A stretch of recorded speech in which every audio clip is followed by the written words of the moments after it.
are beginning to thicken out towards the west, temperatures 2s and 3s as we start Sunday morning. So a lovely, bright, sunny start to the day on Sunday for many of us, but across Northern Ireland, Western Scotland, those skies turning cloudier quite quickly, and this is the next system which is going to swing in as we go through the day on Sunday. That is going to bring another spell of very windy weather on Sunday night across the north, but even further south as well. I'll stay tuned for later. Bye-bye. Join me, Gloria De Piero, Monday to Thursday at noon for The Briefing. We go to the parts of Parliament that you won't see elsewhere. Plus, there's exclusive interviews with MPs from all parties. But quite often, they paper over the real truth. Why does a working class lad like you join the Tories? That's a good question. Don't miss it, Monday to Thursdays at noon on GB News.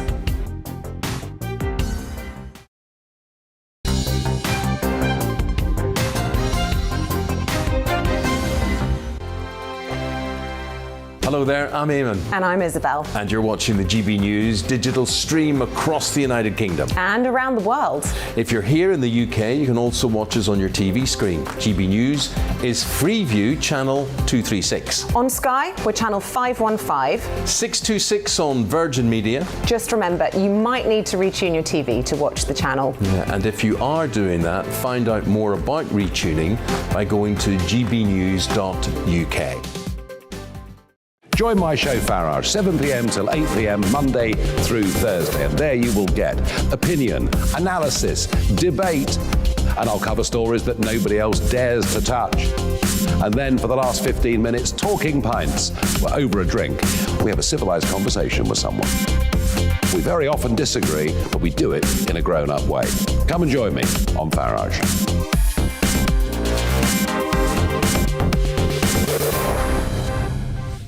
I'm Dan Wootton. Join me Monday to Thursday from 9 to 11 for the feistiest and most fun news debate on TV, where free speech reigns. I'll bring you a sharp take on the day's biggest stories, bombshell newsmaker interviews, and A-list guests. And I guarantee you, no spin, no bias, no censorship, and no reason to go to bed. That's Dan Wootton tonight, Monday to Thursdays from 9 on GB News. Hello there, I'm Eamon Holmes. And I'm Isabel Webster. And we hope you can join us for Breakfast with Eamon. And Isabel. You make me laugh out loud, belly laugh. Is that important first thing in the morning? Yeah, absolutely. And there's me trying to be deadly serious. News is a serious business. Yeah, I have to rein you in sometimes. Well, it doesn't stop us laughing at it. It doesn't stop us having an opinion on what's going on. Yeah. And it certainly will not stop us reflecting what you think. Weekdays from 6 to 9:30 on GB News.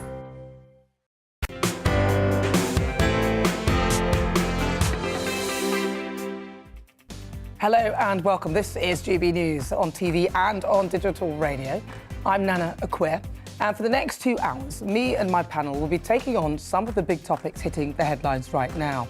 This show is all about opinion. It's mine, it's theirs, and of course it's yours. We'll be debating, discussing, and at times we will disagree, but no one will be cancelled. So joining me today, it's former Liberal Democrat MP Len Vidopik and also Conservative commentator, advisor Claire Pearsall.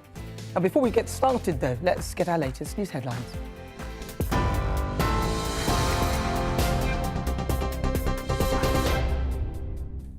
Hello, good afternoon. It's coming up to 4:01. I'm Karen Roberts in the GB newsroom. The Met Police is asking Sue Gray to make minimal reference to the Downing Street events officers are now investigating.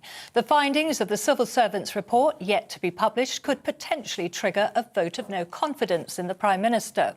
The force confirmed it isn't calling for any delays, but is in contact with the Cabinet Office to avoid any prejudice of its investigation. Labour leader Sir Keir Starmer says it's becoming a complete distraction. Got a criminal investigation into the behaviour of the Prime Minister and what went on in Downing Street. There are bound to be process issues along the way, but this is caused by one thing, and that's the behaviour of the Prime Minister. And the net effect is that whilst people are struggling with their bills, he and his government are paralysed with these investigations and allegations of what they've been up to in breach of the rules. The national insurance hike is going ahead, according to government ministers, despite reports that the Prime Minister is considering its delay.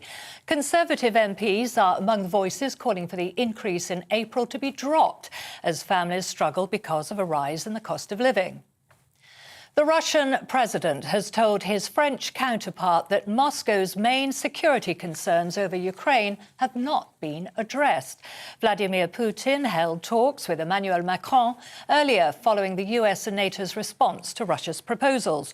They include a request that Ukraine will never be allowed to join the group.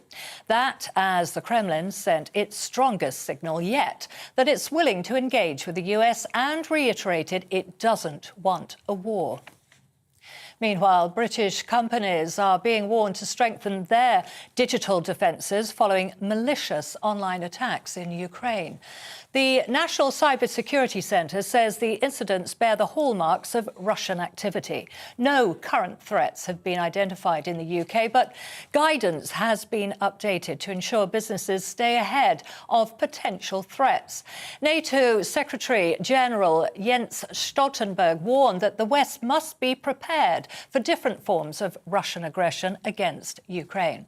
NATO allies provide significant support to Ukraine, both to bolster their cyber defences, to share information and to share best practices. Be prepared for a wide range of different forms of aggressive actions by Russia against Ukraine. A senior civil servant has apologised for misleading MPs over the evacuation of animals in Afghanistan. Sir Philip Barton told the Foreign Affairs Committee that the Prime Minister's special representative for Afghanistan, Nigel Casey, had not been told about the intervention.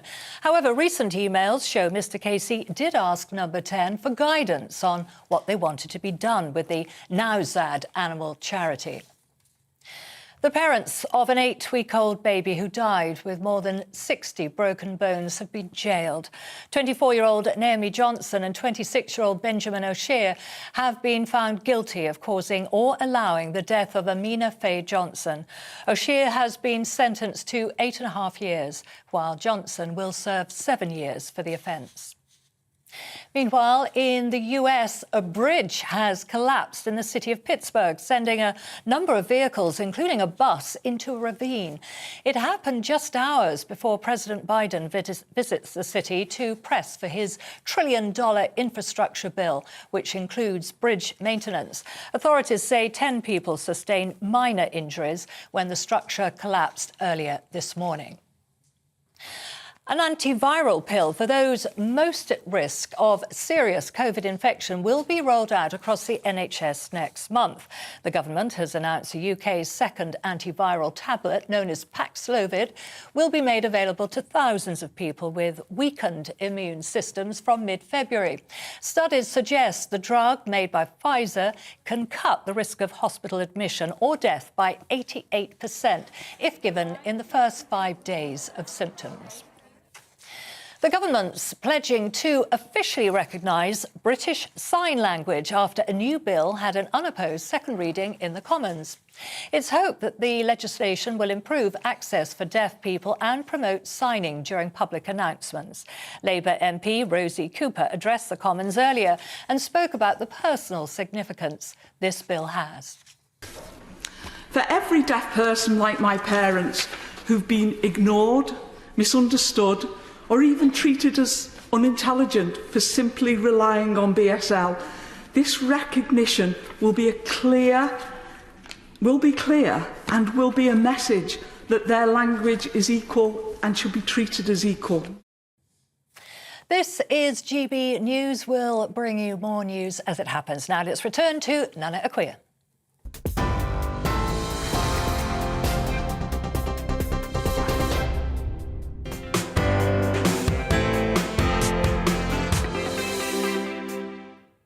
It's fast approaching 7 minutes after 4 o'clock. I'm Nana Akua. This is GB News on TV and on digital radio. Now, I'd like to think of myself as a nice person, but I can't help it. I have to admit that I believe if someone commits a crime, they should be suitably punished and put into jail. I don't expect them to be treated like a prince or a princess I want them to literally rot in hell. In fact, if I had my own way, I would bring back the death penalty for paedophiles and child killers who would automatically face execution. So when it comes to matters like this, I'm probably the last person to ask, but I'll give it a go. Apparently, deaths in prisons have hit a record high, from 318 last year to 371, even when taking into account COVID deaths during the pandemic. Now, again, I'll be honest, I wasn't really sure emotionally where to go with this one. I'm conflicted. I mean, it would appear that the majority of deaths in England and Wales in prison are actually from natural causes, but even those rose by 12% in a year. Self-inflicted deaths actually went up by 28%, and these were higher in young people. The director of Inquest, a charity that looks into state-related deaths, Ms. Cole, said that the statistics represent the serious consequences of highly restrictive regimes on people's mental and physical health. They also reflect the continuation of a harmful and dangerous prison system and criminal justice policies which use prison as the response to social problems. She called for urgent action to ensure people in prison have access to healthcare and adequate support. And in the long term, a dramatic reduction of the prison population and more investment in radical community alternatives. Am I missing something here? It seems there's this bleeding heart support and a wish to get to the bottom of why these people commit crimes, to help them in any way, and in many cases absolving them from actually feeling guilty, forcing me to remind myself that actually there are victims in all of this, and the victims of the crimes who bravely attempt to rebuild their lives are forgotten. The prisoners are not the victims in this instance, surely. Our system is already of a much higher standard than other parts of the world. I mean, see what happens to you in Ghana. If you get caught committing a crime, there certainly isn't a bleeding heart liberal elite looking out for the interests of the prisoners. And I can't see them being that bothered if a higher number than normal are dead. I was reading that the latest figures show that only 6% of crimes are solved, down on the previous years and much lower than the 15.6%, 15.5% rate 6 years ago when records began. So basically, most victims receive no closure, and the perpetrator increasingly escapes justice and prosecution. Those in prisons are just the unlucky ones. And the number of sex offenders, well, that's hit record highs. But my argument does slightly fall away in the case of those imprisoned, in my eyes, unnecessarily. Like, for example, the young man who was given 8 weeks in prison despite the fact that he's autistic and has mental health issues. His 8-week sentence for holding the camera that was used to film Chris Whitty as his friend held the chief medical officer in a headlock, intimidating and harassing, I think, was overboard. And that's not to say that autistic people or those with mental health issues do not commit crimes and shouldn't be suitably punished. But what his sentence does is highlight the fact that prisons are not likely to provide any form of rehabilitation and could end up with him spending a lifetime there if he misbehaves further. I agree with social initiatives to prevent people from turning to crime in the first instance. This is a good idea, but making a prison a nice place to be isn't my idea of punishment.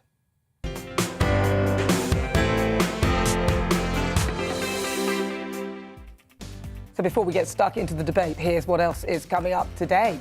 Now, every Friday at 5, we'll put the spotlight on a particular guest or subject matter in my Friday Focus feature. And this week, what needs to change in British politics? A YouGov poll suggests that 3/4 of voters don't trust MPs to make decisions that will improve their lives, and less than half think UK democracy works. I'll speak to the founders of a new organisation aiming to re-establish what they say is the great British democracy this country deserves. The Great British Debate this hour: should the government scrap the national insurance rise? The Prime Minister Boris Johnson says that the increase in tax would fund the COVID backlog and fix social care. But with the rise in the cost of living already squeezing families financially, some MPs are calling on it to be scrapped. So what do you think? Should it be? And this man has given us another hint that he's determined to get back into the White House. 45th President of the United States. 45th and 47th. 47th. Yes. I love that. Mr. Donald Trump. If you listen very careful, that was Donald Trump making the hint that whilst he was playing golf in Florida, that he will be the next president. And I'll be joined by the national politics reporter from BuzzFeed, live from Washington, D.C. Tell me what you think on everything we're discussing. Email gbviews@gbnews.uk, or why not send me a tweet at gbnews. Right, Let's get started. Welcome again to my panel, former Conservative advisor Claire Pearsall and former Liberal Democrat MP Levit Opik. Welcome aboard, you guys. Great to be here. It's good to see you. Good to see you. I like that pink, Claire. Claire's wearing this gorgeous pink top. It looks like it feels like cashmere, like really soft. It is very soft. I don't normally wear pink, so this will be a shock to anybody that actually knows me. An iron fist in a velvet. That's that's like rather nice of you, Levit. That's sort of like a compliment and insult all in one. Now, what do you think then, the prison system? OK, you're an ex-MP, you've been in the whole party political game, you've seen how it works. The prison system, to me, seems a little bit broken. So we've got the highest number of sex offenders now, and doesn't seem that they seem to get proper punishment. I mean, just listening to the news, you heard that those people who killed that child, I don't think one of them got 7 years. I mean, that can't be enough to be even involved in something like that. But what do you think? First of all, anyone with a child knows how they feel if that child was violated. And what would happen to me if I meted out, if you like, summary or vigilante justice on that perpetrator? I'll leave that hanging. Interested to know what your viewers think about that. But here's the complication. We imprison people for ridiculous things. We should, and I've said this on your show before, we should actually legalise drugs and then tax them and then make clear that anybody who carries on selling illegal drugs will be fined and put in prison. But the people who use drugs, they're actually victims themselves. Well, they might be, but, you know, if you commit crime and harm somebody else, then right now your victimhood is superseded by the person that you But if I was a heroin addict, then why imprison me for that? It's not going to help. But the fundamental issue, and I think that you touched on this in your monologue, is this. Why do we imprison people for no reason? And why are we so soft on people who've done things which are absolutely unacceptable in our society? It's expensive. It costs about 30 to 40 grand a year to have someone in prison. What I would say is that ultimately these people should be made to work to put things right. Instead, they languish in prison. We don't really have proper rehabilitation. Make them work. It used to be called the chain gang. Very controversial comment. Why can't they do things for society which actually puts things right? I don't disagree with that. I think rehabilitation is really, really important, but also education. So when you say that these people are in there and they're languishing and they're not doing anything and they should have their liberty removed because of, you know, the crimes that they've committed, absolutely fair point. But what about the education level of these individuals? I'm not talking about your serious sex offenders, paedophiles. I would agree with you. You know what? Rot in jail for all I care, because there is no excuse for that. But when you go down to the other levels of crime, you know, let's educate people. They probably don't have much of a home life to talk about. They may well not have been brought up particularly well. They've missed out on a lot of opportunities. Yeah, but see, there you go again, though. See, this is what I'm talking about, this bleeding heart, liberal... But it's not an excuse. So let me just finish, though. I think it is, in many respects, because, you know, you're saying, oh, you know, but they may not have had this, and they may not have had that, and may not... OK, those things can be taken into account in a way, but ultimately, it's, you know, somebody has been damaged or hurt by this person, irrespective of how they grew up, and some of them wouldn't have had any problems at all, would have had a very nice life. One observation and then one fact. Observation is that once you have a criminal record, once you've been in prison, you're likely to reoffend. Because what's the point? Because you've lost it. You have to declare it whenever you go for a job, and I think that's debilitating. Here's the fact. Had I been re-elected in 2010, and I wasn't, I was actually working with Her Majesty's Prison in Shrewsbury to get the people in that jail to help to rebuild a canal. Now, OK, canals are essentially tourist industry, but it would have given them a purpose. It would have taken them out of where they were and given them skills. We don't even do that. That's the problem. But I mean, that's the point. So you need to educate them, because when they do come out of prison, when their sentence is finished, what are they going to do? If their educational level is non-existent and they've got a criminal record, what employer is going to touch them? So therefore, they are going to be hanging around in the same company that they came from, and likely to reoffend. And you can see that through all of the figures. The reoffending rate is very, very high. So, yes, community projects, working. I agree with I'm not talking about treating them softly, but I'm talking about actually giving them some qualifications, making them go and do some work, cleaning up a community centre, litter picking, you name it. There are many, many things that they can do to ensure that they are being punished, but also being given something of a start for when they do come out. I'm going to say something which probably contradicts what you both said. You say rotten hell, even capital punishment. Absolutely. I know quite a few murderers, actual people who killed people, because I was the Shadow Secretary of State for Northern Ireland. I met people who admitted they had murdered folks in Northern Ireland. And David Trimble, who I regard as a friend and a very brave man in terms of the unionist, the Protestant cause, he said this: just because you've got a past doesn't mean you can't have a future. And people like Jerry Kelly, who was very senior in the IRA, was an intelligent man who was quite a similar person to me, but had a different route. Intelligent man, quite similar person to you. Can we stop from this? he used to And it's uncomfortable, isn't it? It's uncomfortable. The thing is, what I'm saying to you is that not every situation is comparable. And just saying all these people should be yeah, but you have to killed. But listen, I'm talking about paedophiles and child murderers. Okay, I'm sorry, I'd press that button myself. So there's for me, there really isn't any compromise. If you know they've absolutely done it, then I'm afraid it might sound harsh, it might sound callous, but I don't want to hear these people. I don't want to see them. I don't believe they serve any decent purpose, and the sentences that we're giving them are frankly not good enough. So that's where I'm coming from with that. And heaven forbid anyone that touches my child. So I think we agree on that. Yeah. So I'm afraid. But what I'm talking about is that it seems that even some of the focus and the emphasis seems to be constantly on the people who have committed the crimes and how you can rehabilitate them and how you can help them.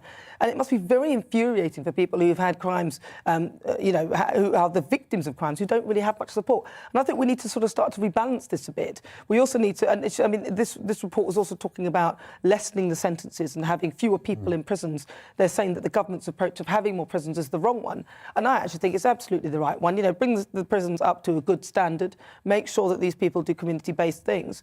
But I don't believe in trying to get less people in prison and put the people in prison who should be in prison in there and for longer, rather than criminalising somebody who clearly has mental health issues, who, the guy who got 8 weeks for 8 weeks in prison, now it will be 4. But what it was, one of the things that they commented on was his behaviour was ridiculous and off the scale. He is autistic, and that's, if he goes into prison, I don't see him coming out at the best side of a year, actually, because he'll probably do something else that increases the sentence. So this is where we're going wrong. Okay. Yeah, and I do agree with that. And also the fact that we aren't solving the crimes. I remember being a victim of a house burglary many, many years ago. And the police came around to investigate and said, yeah, well, we think we know who's done it because there's been a spate of them in this area, but we can't prove it. And it was like, well, what do you need? You've taken fingerprints, you've dusted the scene, you have links to other crimes. The things that were stolen were very, very similar out of each property, but they couldn't prove it. They really knew who they were. And you get really quite cross with that because it made me unsafe in my own home. And that's where it's wrong. Well, that's the element that just encourages the crime, though. I seem like the bleeding heart liberal here. I'm a libertarian. I think you should be able to do what you want as long as you don't harm any other people. But when it comes to this, there isn't that much difference between us. If you do a crime, and we've all talked about crime against children, you need to have the book thrown at you. And although it's expensive, people need to understand they do that, they've got to carry the can. But what I find more difficult is we don't actually use these people to put things right. You can actually, with modern technology, you can tag people, you can make them do work, you can actually make them earn maybe not $40,000 a year for the benefit of the public, but something towards that. Instead, they sit in the cells. And I think that's where it goes wrong. Maybe the Chinese have got the right idea with that old brain control they were talking about. Brain control? Must be quite handy, wouldn't it, for that lot? That's controversial.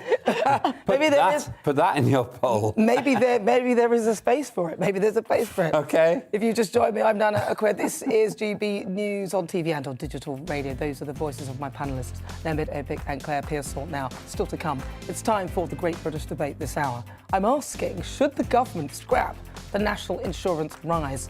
The government says that the increase due in April will go ahead with a tax hike needed to fund health and social care. So we'll be hearing your thoughts and also the thoughts of Conservative MP for Harlow and the chair of the Commons Education Select Committee, Robert Haltham. Send us your thoughts via email, gbviews@gbnews.uk. Tell us what you think. Tweet us at GBNews. And there is a poll up right now asking the question, should the government scrap the national insurance rise? Cast your vote. But first, let's get some weather. Hello, we've got some stormy weather to come across the northern half of the UK this weekend. A very windy picture through Saturday. Some spells of rain to come at times too, with the quietest of the weather towards the south. That's because this area of high pressure is sliding away. We've got an area of low pressure been named Storm Malik by the Danish Met Service, giving some very strong winds. But yet another system then piling in for Sunday. A lot of cloud in the sky overnight tonight. Temperatures, if anything, rising a little bit through the night with all that cloud around. But it's across western Scotland where we'll see the rain piling in, turning heavy and persistent. We could see up to 80 millimetres of rain here with some strengthening winds towards the end of the night. But look at our temperatures, 7 to 10 degrees Celsius. So those winds will be very strong through the morning, widely 50 to 60 mile an hour gusts, potentially 70 to 80 miles an hour. The Met Office have issued an amber warning for northeastern parts of Scotland, where we could see some damaging gusts of wind to come through the day. And it remains windy through much of the day. Even further south, the winds will start to pick up, staying quite cloudy across the far south of the UK, but elsewhere brightening skies, a few showers pushing their way through, and cooler weather with the blustery conditions. Now, the worst of the winds will ease through Saturday evening, pulling out into the North Sea. With that ridge of high pressure building in, then we'll see the skies clearing, the winds easing down, and a touch of frost is likely as we start the day on Sunday. Temperatures in rural spots getting close to freezing. But you can already see out towards the west this next system starting to push its way in. That'll start to increase the cloud across the sky, so a hazy sunny start, but quickly turning quite cloudy. And I think as we get into the afternoon on Sunday, we will see that wet weather pushing in across Scotland. Notice it bumping into the colder air, could give some hill snow as well. And later on, we will see those winds turn very strong once again, where warnings remain in place for Sunday. We'll keep you updated with the latest. Bye-bye.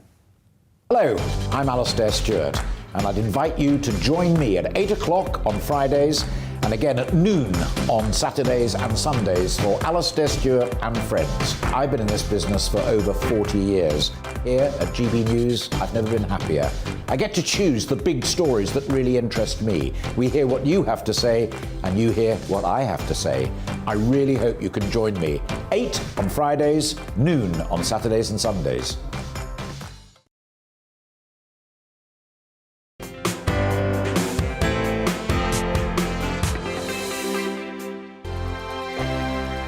Hello there, I'm Eamon. And I'm Isabel. And you're watching the GB News digital stream across the United Kingdom. And around the world. If you're here in the UK, you can also watch us on your TV screen. GB News is Freeview channel 236. On Sky, we're channel 515. 626 on Virgin Media. Just remember, you might need to retune your TV to watch the channel. Yeah, and if you are doing that, find out more about retuning by going to gbnews.uk. Join my show Farage, 7 p.m. till 8 p.m. Monday through Thursday. And there you will get opinion, analysis, debate, and I'll cover stories that nobody else dares to touch. And then for the last 15 minutes, talking pints. We're over a drink. We have a civilized conversation with someone.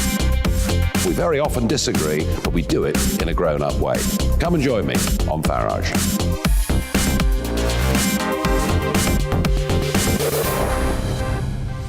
I'm Dan Wootton. Join me Monday to Thursday from 9 to 11 for the feistiest and most fun news debate on TV, where free speech reigns. I'll bring you a sharp take on the day's biggest stories, bombshell newsmaker interviews, and A-list guests. And I guarantee you, no spin, no bias, no censorship, and no reason to go to bed. That's Dan Wootton tonight, Monday to Thursdays from 9 on GB News. Hello there, I'm Eamon Holmes. And I'm Isabel Webster. And we hope you can join us for Breakfast with Eamon and Isabel. You make me laugh out loud, belly laugh. Is that important first thing in the morning? Yeah, absolutely. And there's me trying to be deadly serious. News is a serious business. Yeah, I have to rein you in sometimes. Well, it doesn't stop us laughing at it. It doesn't stop us having an opinion on what's going on. Yeah. And it certainly will not stop us reflecting what you think. Weekdays from 6 to 9:30 on GB News.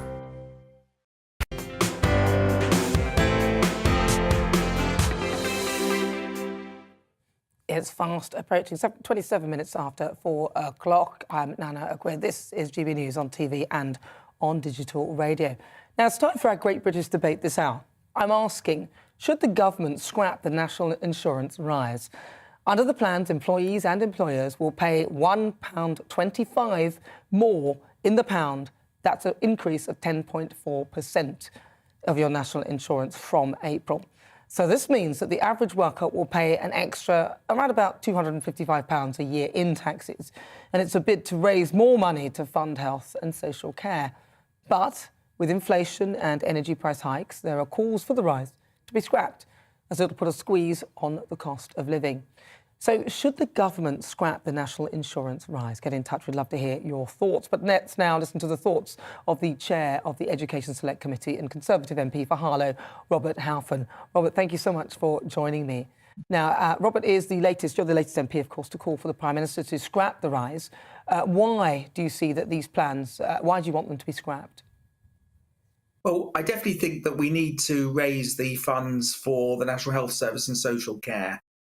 We've got an ageing population. We have to sort out our social care once and for all. I also think it would be wrong to postpone the rise because we'll be facing exactly the same situation next year with people struggling with the cost of living. And I'm anxious about borrowing extra to pay for this because all that does is defer tax rises to come and puts pressure on interest rates and inflation. So what I'm suggesting is that the government looks again how to raise that money. And something both Conservative and Labour governments have done is to raise windfall taxes on big business. So the oil companies, for example, are raking in huge profits at the moment. I think the government should look at ways of having windfall taxes or increasing capital gains tax in order to fund this money that we need for the National Health Service and social care, rather than taxing millions of working people. But those oil companies are quite savvy, aren't they? And they're quite clever, really. And they're quite clever at evading some of that tax, but through legal means, of course.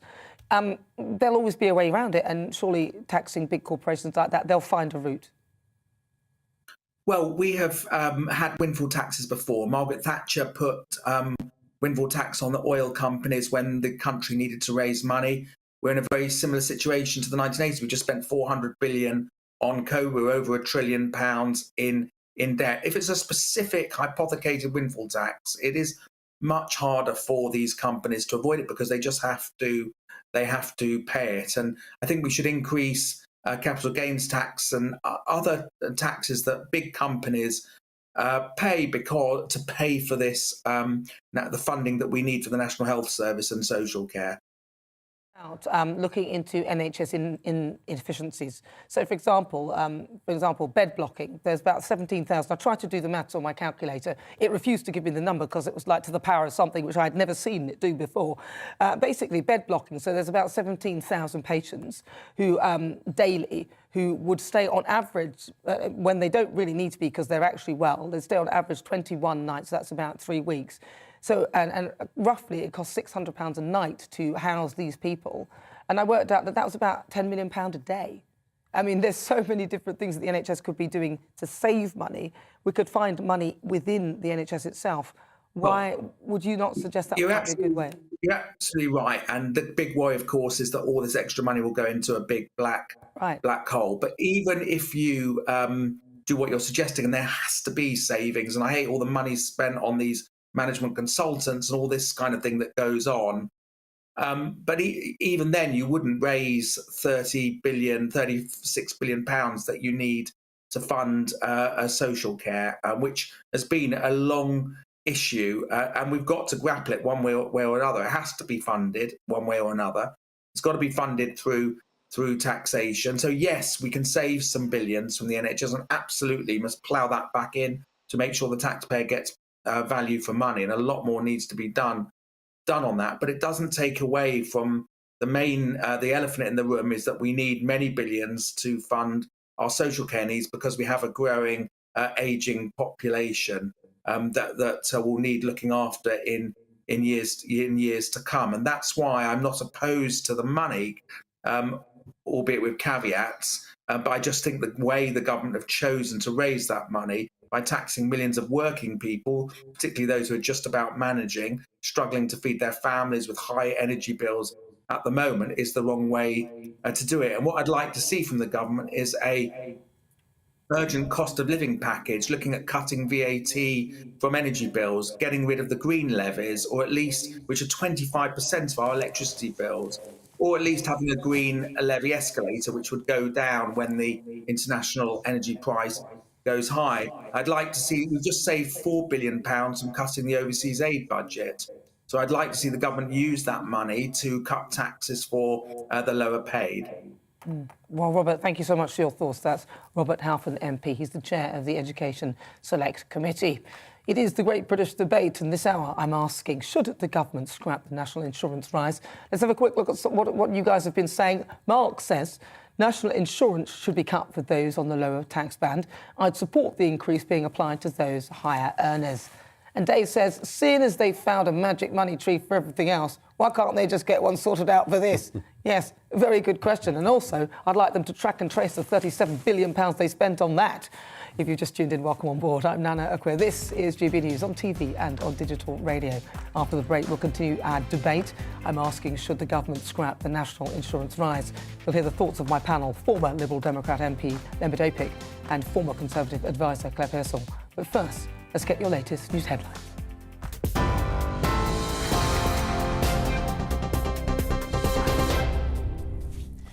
Hello, it's 4:33. I'm Karen Roberts in the GB newsroom. The Met Police has asked Sue Gray to make minimal reference to the events it's investigating. Her inquiry into alleged Downing Street parties during lockdown was due to be released this week. The force isn't calling for any further delays, but confirmed that it's in contact with the Cabinet Office to avoid any prejudice in the investigation. NATO says we must be prepared for a wide range of aggressions against Ukraine, but added that doesn't necessarily mean a heavy military attack. That as Russian President Vladimir Putin held talks with his French counterpart Emmanuel Macron earlier regarding security proposals over Ukraine. The parents of an 8-week-old baby who died with more than 60 broken bones have been jailed. 24-year-old Naomi Johnson and 26-year-old Benjamin O'Shea have been found guilty of causing or allowing the death of Amina Faye Johnson. O'Shea has been sentenced to 8.5 years, while Johnson will serve 7 years for the offence. Over in the US, a bridge has collapsed in the city of Pittsburgh, sending a number of vehicles, including a bus, into a ravine. At least 10 people sustained minor injuries. It happened just hours before President Biden visits the city to press for his $1 trillion infrastructure bill, which includes bridge maintenance. The government has announced the UK's second antiviral tablet, known as Paxlovid, will be made available to thousands of people with weakened immune systems from mid-February. Studies suggest the drug, made by Pfizer, can cut the risk of hospital admission or death by 88% if given in the first 5 days of symptoms. TV, online and DAB Plus radio, this is GB News. After the break, it's back to Nana Akua.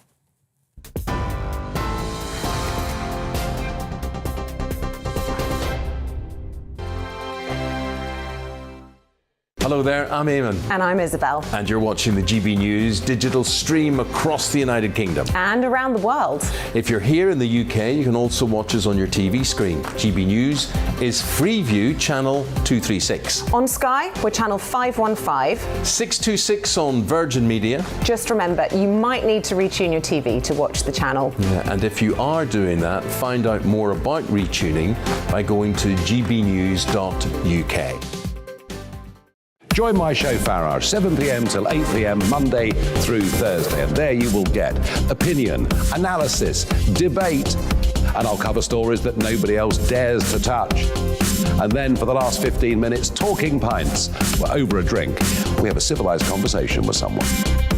We very often disagree, but we do it in a grown-up way. Come and join me on Farage.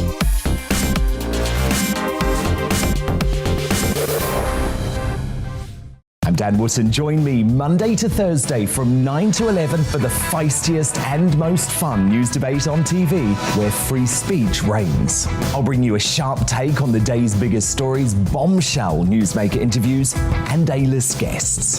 And I guarantee you, no spin, no bias, no censorship, and no reason to go to bed. That's Dan Wootton tonight, Monday to Thursdays from 9 on GB News. Hello there, I'm Eamon Holmes. And I'm Isabel Webster. And we hope you can join us for Breakfast with Eamon. And Isabel. You make me laugh out loud, belly laugh. Is that important first thing in the morning? Yeah, absolutely. And there's me trying to be deadly serious. News is a serious business. Yeah, I have to rein you in sometimes. Well, it doesn't stop us laughing at it. It doesn't stop us having an opinion on what's going on. Yeah. And it certainly will not stop us reflecting what you think. Weekdays from 6 to 9:30 on GB News.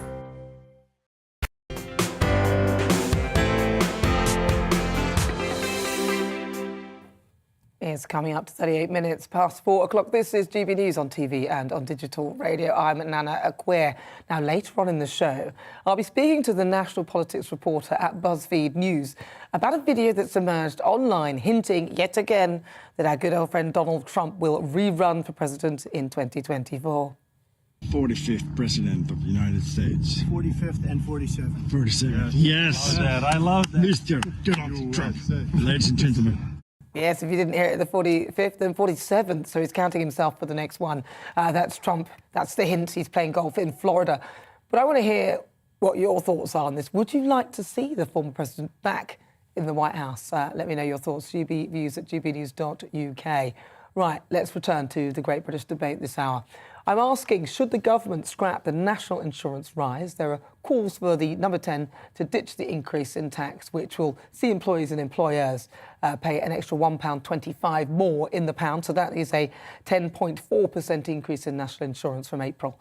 And if it goes ahead, which the Prime Minister insists that it will, the average worker will pay an extra £255 on a year in taxes. So let's hear the thought of my panel. I'm joined by former Conservative advisor Claire Pissell and former Liberal Democrat MP Lembik Opik. They've changed. Yes, so I'm going to start with you, Claire. What do you think? Should we scrap this national insurance hike? Yes. Let's give you a straight answer on that, yes. Now, I put some caveats with that I don't think it needs to be scrapped forever. Because as we just heard from Robert Halfon, who is very, very sensible, we do need to raise money. And it's always a very uncomfortable conversation to have in a Conservative government. We don't like to increase taxation. But I think we can all say that we do need to put more money into the health service. I also agree with your point that the health service needs to help itself by reducing the burdens that it has, by procuring things in a much better fashion, not paying over the odds, not having so many upper and middle management levels, because that doesn't help anybody. But I think to have a national insurance increase at a time when fuel costs are rising, food costs are rising, housing costs are rising, wages are stagnant, I think this is a perfect storm, and you will see people going into poverty-like conditions now, which is our fault as a government. We need to stop this. Well, you've just defined inflation, which is, of course, prices rising with wages lagging behind. So for those of you who want a really clear description of it, that's what it is. The government's put hundreds of billions, probably over $1 trillion, I haven't checked recently, into the COVID package, the most socialist government in history. Well, they had to, they didn't. Yeah. They had to, otherwise the whole thing would have collapsed. But the point I'm making is, the Conservatives, no offence, Claire, always said that you couldn't possibly do this without bankrupting the country. Now, the country isn't bankrupt. We've actually got quite a good growth at the moment. What we don't do is just screw the working class into the ground with this increase. It's too soon. OK, so where does the money come from then? Because I object to selling my house if I get, dementia in my old age. I completely object. I don't think it's right. because I think I've put in quite a lot, actually, in comparison to the person who didn't have to sell their house because they had less and maybe didn't earn as much. But then why should I be punished for that? So I object to that. So I want to make sure that if people with dementia, all illnesses like this are covered in old age. It shouldn't be, oh, well, you got dementia, unfortunately, we can't cover that. But you got cancer, oh, that's all right, we'll pay for that. Completely agree with you. The fact is that if you're frugal, if you're responsible, then... You get punished. You get punished. Loads of your house, the inheritance that you want to give your children gets taken away. And that's got to change. Handling directly the question that you asked, what we do, we abandon this idiotic green climate emergency thing, which is costing a fortune. The reason that energy is so expensive now... Why are you laughing? Because I'm laughing, because I love it when you talk about climate change. Yeah, but you asked me a question, I'm giving you a specific answer. You stop this idiotic cost of energy. I can feel her eyes She's laughing burning as well. into We're the back both of my laughing head. at you. But you stop the idiotic hundreds of billions of pounds we're throwing into some stupid pretense that we can influence the climate, and you actually give it back to the public. Now, some people would say. Some people would say that is a proposition that I'm putting forward. Well, some people would say that actually we are accelerating the decline of the planet, or the decline of our existence on the planet, because the planet will find some sort of homeostasis in itself and survive regardless of us. So we're just trying to save ourselves on it. I understand. But some people would say that actually we are slowing down that decline, and therefore we can potentially do that. But I would say to them, not. No, but I would say to them, that's like thinking, hey, the moon is falling down. If everybody stands underneath it, we can all catch it. Okay, so I mean, that's what I personally think. To my surprise, you vaguely agree with me. What I'm saying I'm trying to provide balance, but sadly I've lost it. And I understand it. We can save billions. The reason we've got an energy crisis is because of this ridiculous belief that we can actually hold the moon up and we can stop the climate from changing. Well, if we all stand underneath it and blow at the same time, that might help. But that will save far more than the cost of, the savings that we make, or the money that is put back into the Treasury by increasing national insurance. But how about, in a slightly more radical move here, those large online retailers who don't pay very much tax at all, well, why aren't they being pursued? Why is the government writing off billions of pounds of fraudulent COVID loans when those people should absolutely be repaying that money into the Treasury? That is our money. It needs to come back. It is fraudulent, and we're writing it off. But then we will go after those who are claiming tax credits, the national insurance, not national insurance, the family allowance as was, and we are chasing those people. So we're going to hit all of those people because they're easy to do.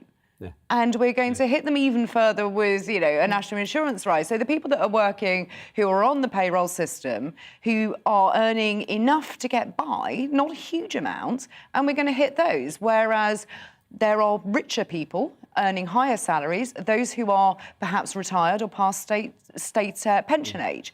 They're not being hit by this national insurance rise. Well, you're saying we should actually hit pensioners as well with this? So, do you know what? I know an awful lot of pensioners who are still working. So just because you're past the state pension age does not mean that you are sitting at home. I don't. They earn a lot of money. I why like not? Your idea. Should they be taking I money like the from idea those? of a windfall tax, and Robert suggested it as well. And I think, in particular, some of those companies that benefited heavily throughout the pandemic. There was the Just Eats of this world who made an absolute fortune because you couldn't go anywhere, but you could just eat, literally, wasn't it? There was the Amazons, literally. You'd just be everyone ordered everything, and you just, there it was in your house, and it arrived. And some of those DIY companies actually could possibly potentially start to put some money back in, because people started to renovate their homes and do things themselves. To an extent, I agree. We could do that, but we have to make the UK, whether you like Brexit or not, we are post-Brexit. We are a Brexit country now. And to make us less attractive for inward investment isn't that great. I know that you think I bang on about the environment all the time, but I've just got to put it out there. People can dislike what I... Yes, because it's an economic catastrophe. Yeah, well, we I will mean, save listen, far more by stopping this ludicrous obsession with CO2 than anything that we can raise by national insurance increases. Well, you know, that is one. That's my view. I accept that you may not agree. That is one view. Okay. Well, do you know what? This show is nothing without you and your views, of course. So let's welcome one of our great British voices. This is your opportunity to be on the show and tell us what you really think about the topics that we're discussing. So Graham Waugh, he's a personal trainer from Luton. Graham, thank you so much for joining us. Do you think we should scrap this national insurance rise? Yeah, I'm so against it. I was talking to a young member of staff the other day, and he was frustrated because he can't get onto the property ladder, and I don't know how they're going to, get a chance to build a life if they're being robbed left, right, and centre. I feel there's loads of things that the government could do to make this money back.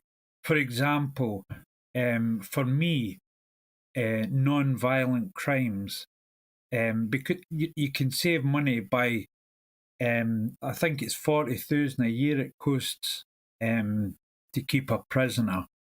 Now, if you've done violent crimes, then yeah, you go to prison. But if it's non-violent, then just save that money. And also, it's not only saving that money, but you can also do more fines, for example, and bring that money in. And I don't know why that. It's just the way I'm looking at it, the prison side of thing. Not that I've ever been in prison, but why are we not doing things like making them road workers or sweeping up and saving money out in the country? I mean, like we've got road sweepers and whatnot. Why not save that money, get them out there? We were saying that earlier as well, Graham. Listen, thank you so much for your thoughts. We love that. That's Graham Waugh.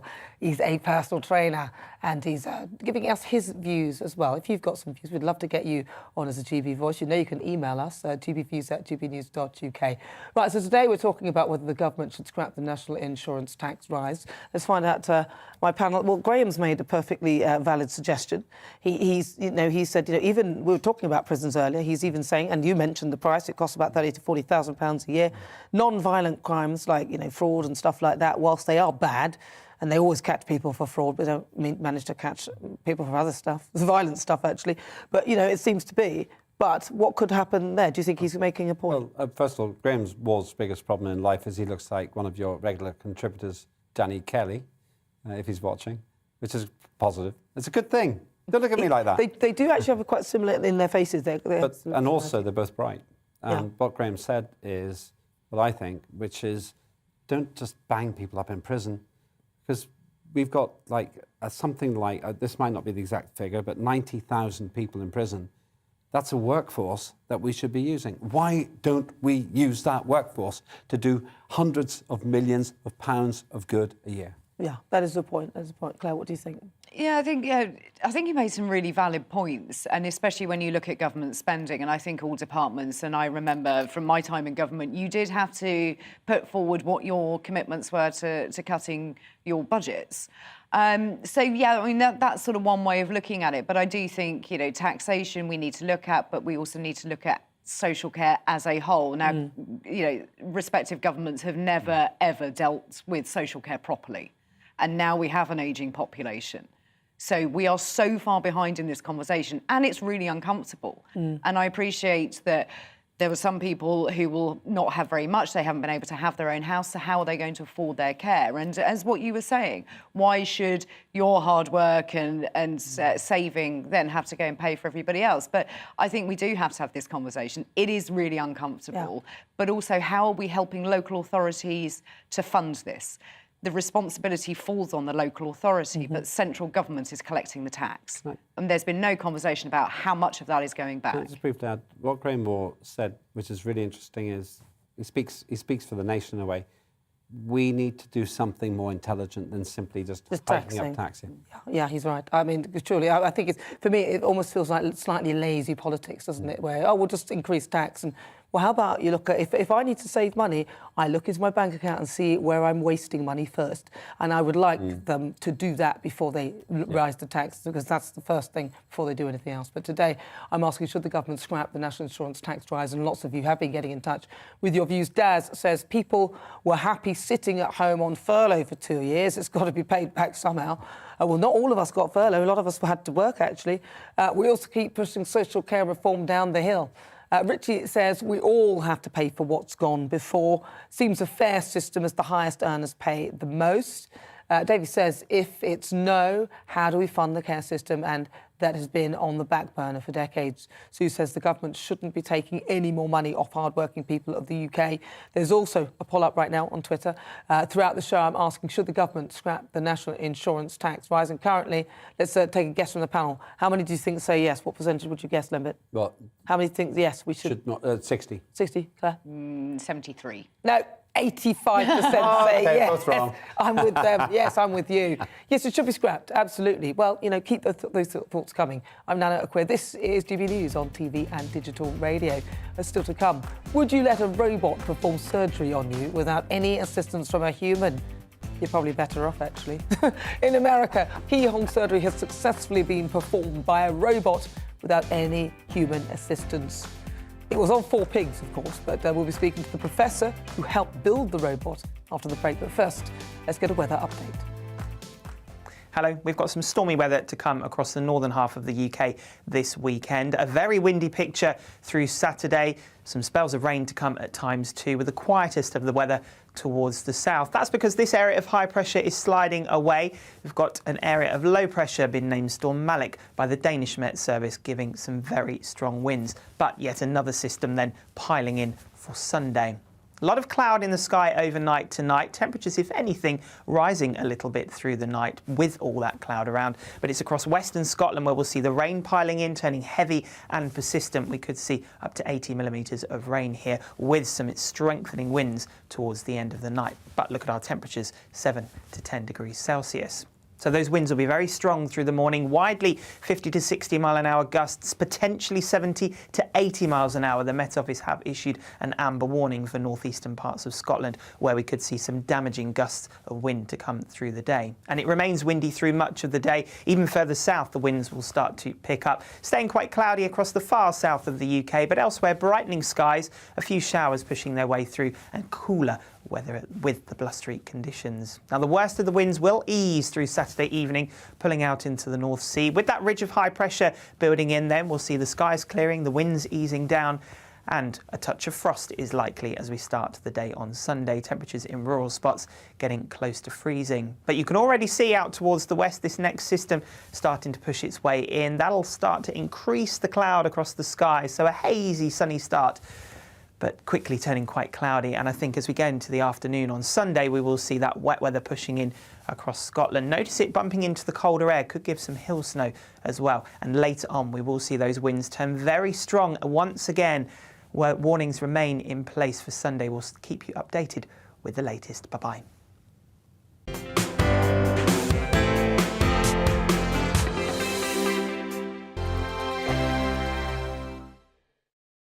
Hello there, I'm Eamon. And I'm Isabel. And you're watching the GB News digital stream across the United Kingdom. And around the world. If you're here in the UK, you can also watch us on your TV screen. GB News is Freeview channel 236. On Sky, we're channel 515. 626 on Virgin Media. Just remember, you might need to retune your TV to watch the channel. Yeah, and if you are doing that, find out more about retuning by going to gbnews.uk. Join my show Farage, 7 p.m. till 8 p.m. Monday through Thursday. And there you will get opinion, analysis, debate, and I'll cover stories that nobody else dares to touch. And then for the last 15 minutes, talking pints. We're over a drink. We have a civilized conversation with someone. We very often disagree, but we do it in a grown-up way. Come and join me on Farage.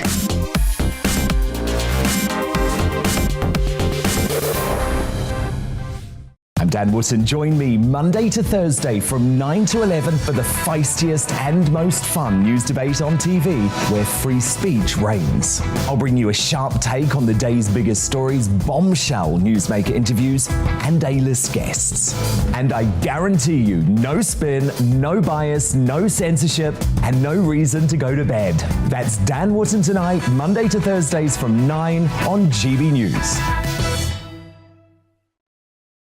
Hello there, I'm Eamon Holmes. And I'm Isabel Webster. And we hope you can join us for Breakfast with Eamon. And Isabel. You make me laugh out loud, belly laugh. Is that important first thing in the morning? Yeah, absolutely. And there's me trying to be deadly serious.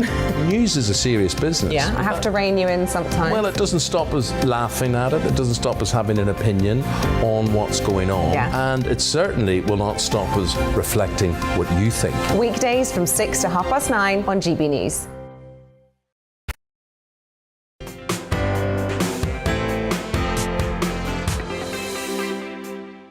This is GB News on TV and on digital radio. I'm Nana Akua. Now, there's been a huge step forward this week when it comes to using robots in the operating theatre. An autonomous robot carried out keyhole surgery on its own. It connected two ends of an intestine in 4 different pigs. Now, this breakthrough is another step towards the day when fully automated surgery can be performed on patients, so on humans. I'm joined by Axel Krieger, an assistant professor of mechanical engineering at Johns Hopkins University in Baltimore. He helped to create the robot. Axel, this is fascinating. So talk to me about this robot then. How does it actually work and do this operation? Thank you so much for having me. So the robot has a built-in camera, takes a 3D image of the surgical scene, and then directs the robot to perform this really complex, difficult suturing operation. So the surgery is an anastomosis, so that's the reconnecting of intestinal tissue. And typically it's done by the operating surgeon manually. And here the operating surgeon really just watches the robot perform the surgery autonomously. So how far could this go? Because, it turns out that this seems to be fewer mistakes when humans are doing it, which is a really big thing. So how far could this go? Could they do heart surgery and things like that? We are excited to go beyond suturing to other, technically difficult procedures. For example, precision tumor resections, maybe in trauma surgery. Potentially in the future do complete autonomous procedures. We are definitely a bit away from that. I would liken it maybe to autonomous driving, where you started having some brake assist and park assist. It's kind of similar on the robotics side with smaller task autonomy functions, but then becoming more and more autonomous and more part of the surgical workflow. And what if the robot is going wrong? Is there human intervention? Can the human intervene and stop it, or is there some way you can pause it? Or absolutely. So we call this a supervisory control. So the operating surgeon supervises the robot, kind of watches, and if there's a critical step, can always intervene. So we wouldn't let that robot, not even on the pig, do completely without supervision. I prefer this idea of the robot doing this because they are definitely way more accurate than humans when it comes to it. And if there's so many mistakes in hospitals and things like that, and when it goes wrong, it really does go wrong. How soon do you think this could be something that's done on humans? We are on track to do this in the next about 5 years. We met with the Food and Drug Administration in the US, the regulatory body, to kind of discuss what it would take to do this. Just have to really improve the safety and robustness and a better interface for the surgeon to very conveniently and effectively intervene if something does go wrong. Well, it's fascinating. Axel, thank you so much for joining us and talking us through that. Axel Krieger, he's the Assistant Professor of Mechanical Engineering at Johns Hopkins University in Baltimore in the United States of America. You're watching me, Nana Akua. This is GB News. More to come in the next hour.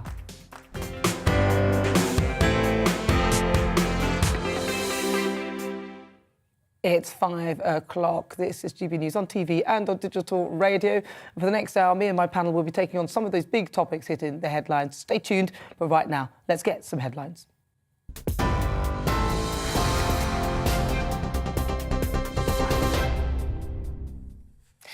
Good afternoon. It's just gone at 5 o'clock. I'm Karen Roberts in the GB newsroom.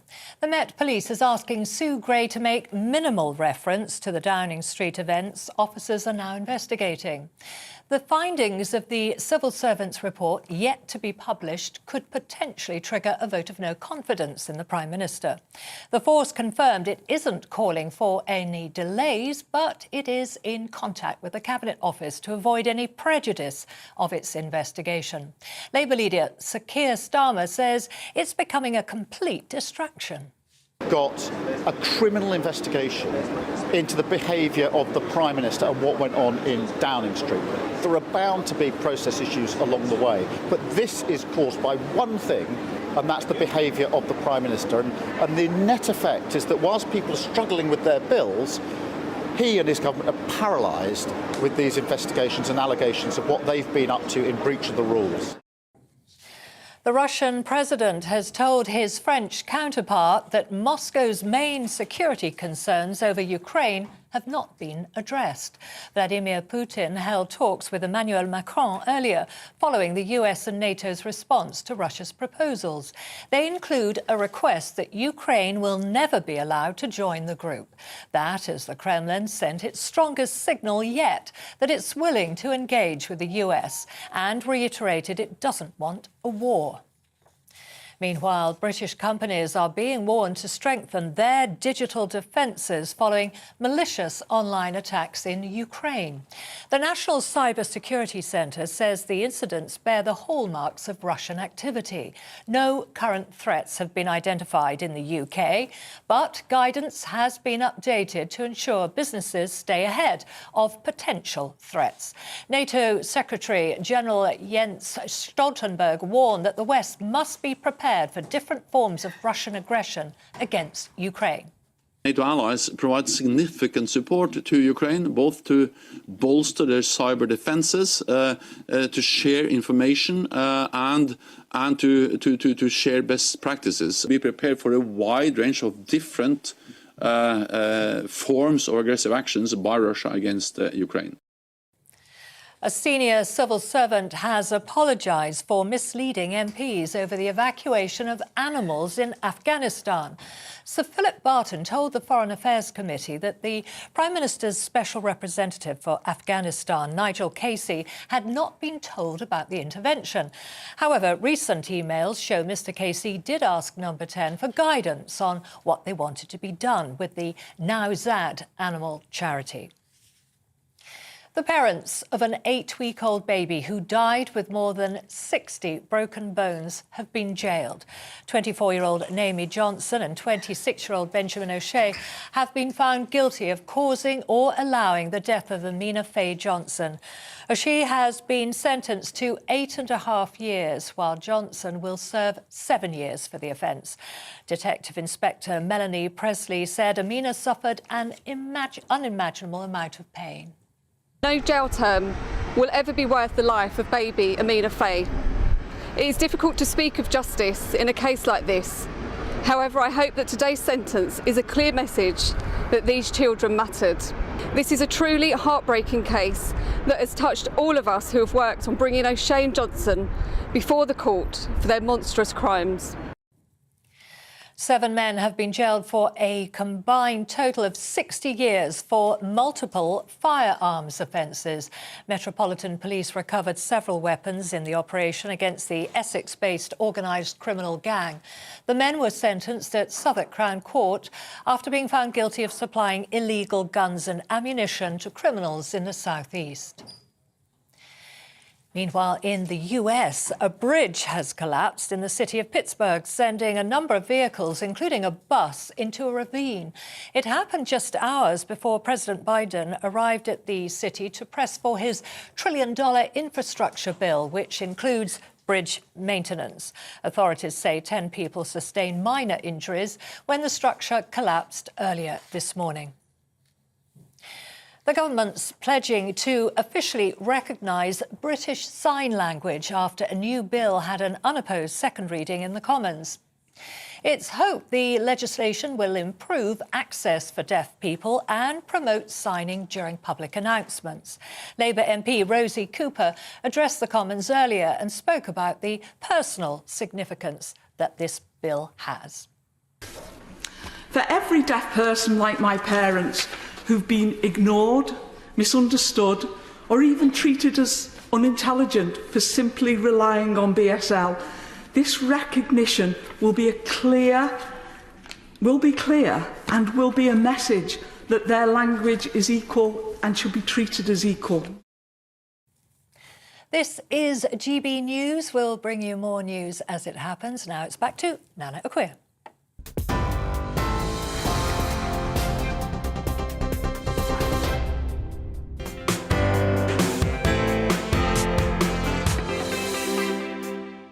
Good afternoon. It's fast approaching 7 minutes after 5 o'clock. I'm Nana Akua. This is GB News on TV and on digital radio. Now, this show is all about opinion. It's mine, it's theirs, and of course it's yours.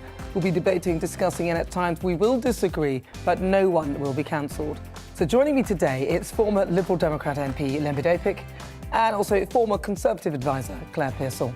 Still to come this hour, each Friday at 5, we'll put spotlight on a particular guest or a subject matter in my Friday Focus. And this week, what needs to change in British politics?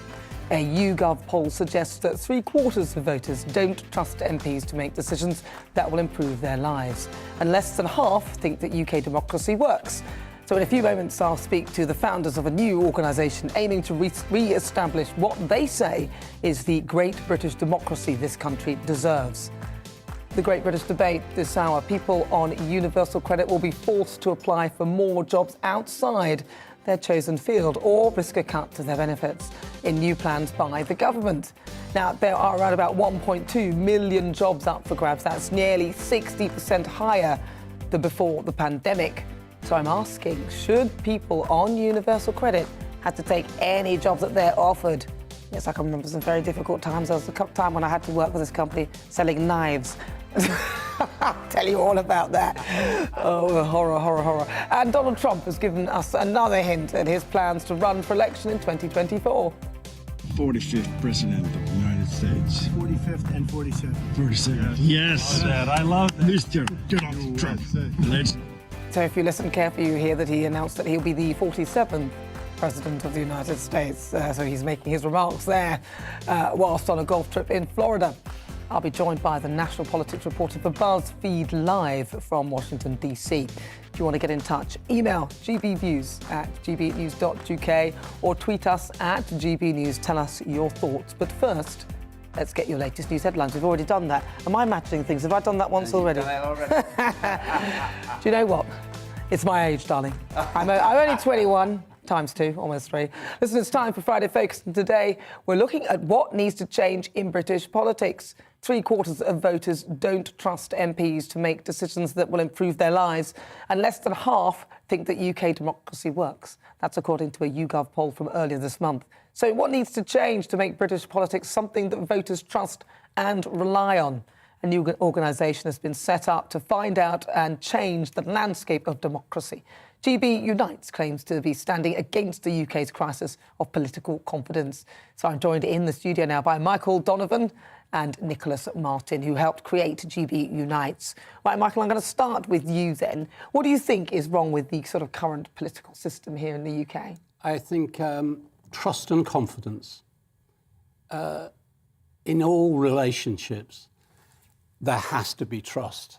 And I think the British people over actually not just the last few years, but over many years has lost trust in its primary institutions, and yet there's a lot of good there. And what we've created with Nicholas and I, it's not what we're against, it's what we're for. Mm-hmm. What does British democracy really represent? What is it? What should it be? We get the sense today why trust and confidence has gone, simply because there's a disconnect between the current party system and the people it serves. So that becomes, in our view, a bit of an issue. The party whip system is fundamental to creating this two-party system that effectively does the same thing. And what we're looking to do is to support as many independents and a much broader spectrum based on consensus. What is it that democracy represents? But that seems quite, I mean, it's a wonderful ideology and a wonderful view. But even to get, you know, you're talking about sort of small organisations all joining as one and then finding a consensus of opinion, right, and a consensus of movement. But it's so difficult for these people to even get together and agree. It's so fragmented in any case. How can you see that working? Well, I think it's a very, very good point. I was interested in your 3/4 of the people in Britain don't rethink, they don't trust their politicians. And you can see with our Prime Minister holding parties and Dominic Cummings going up to test his eyesight in the middle of a lockdown. And Keir Starmer having his so-called party. Absolutely. And also Angela Rayner having an affair with another married man after castigating Matt Hancock. It just goes on, doesn't it? Absolutely. Really? And so what I was thinking is that, for example, the politicians are not serving the people, probably because they're controlled. You know, Epstein, the Ring, he was declared as an intelligence agent by Mr. Acosta, who was in the American cabinet, and he declared that Epstein was an intelligence agent. And he got MPs, or not MPs, you know, powerful people to do things they shouldn't do. They filmed them, and then they can control the politicians. That means the politicians are not serving the people. And this is international. So, and if you were to sort of equate it to now, it would be big corporations then, in a sense. Absolutely, yeah. If you take the market cap, if we use the Buffett indicator, the market cap of Vanguard, BlackRock, Fidelity, it's 27 trillion. What does that mean? In terms of to compare that to the GDP of the United States is 20 trillion. So a lot of people might not understand what you've just said there. So if you private corporations are in control. Yeah. They own, and they dictate what happens. So if we think that we have a government that is independent, I think we need to think again. Just the pharmaceutical companies have a market cap of 5.7 trillion. The IT are bigger than the GDP of all the 28 European countries put together. Well, see, I know you've got loads of views on this, right? I do have views. I admire your aspiration. Having been in party politics myself, two things I've noticed. Number one, the public does really not trust politics, but individually they say, my local MP is good, but the party system sucks. So there's a disconnect there. And the second thing is, I remember when I was an MP, I couldn't follow every single thing that was being discussed. It's a different kind of political system. And so therefore you follow ideology, you've got Conservative and Labour. I think there's a massive problem in terms of the lack of narrative of those parties now. But when it works well, it works quite well. I'm actually involved in another experiment in politics, and I won't go into it in detail, but it's a space nation. But basically, party politics is banned in this other system. It's a one parliament system. There's 150 people in there, and it does work quite well. But I don't know if it'll stay that way. That's the interesting thing. Michael, what do you think? How do you see where there's human behaviour, and Nicholas will change me here.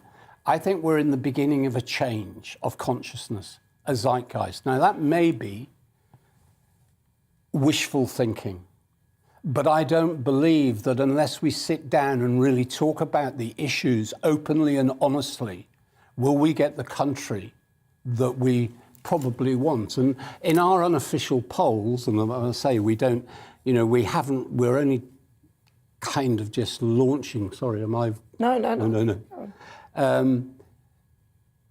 This is a time, really, where we need to review what we actually stand for, not what we're against. I know that Claire will have let's see what Claire I've never had. Sorry, I'm going to ask Claire. Yeah, I mean, I think this is very interesting, and I think you always need to look at trust and politics and the wider questions around democracy. But what is it you essentially want to come out of this? Well, I can see it as a project is very interesting, but what do you see the end part being? Extremely good question. I mean, my grandfather ran away from Hitler, or ran away is too extreme. He got a job in the UK while Hitler was rising and worked for a paper company.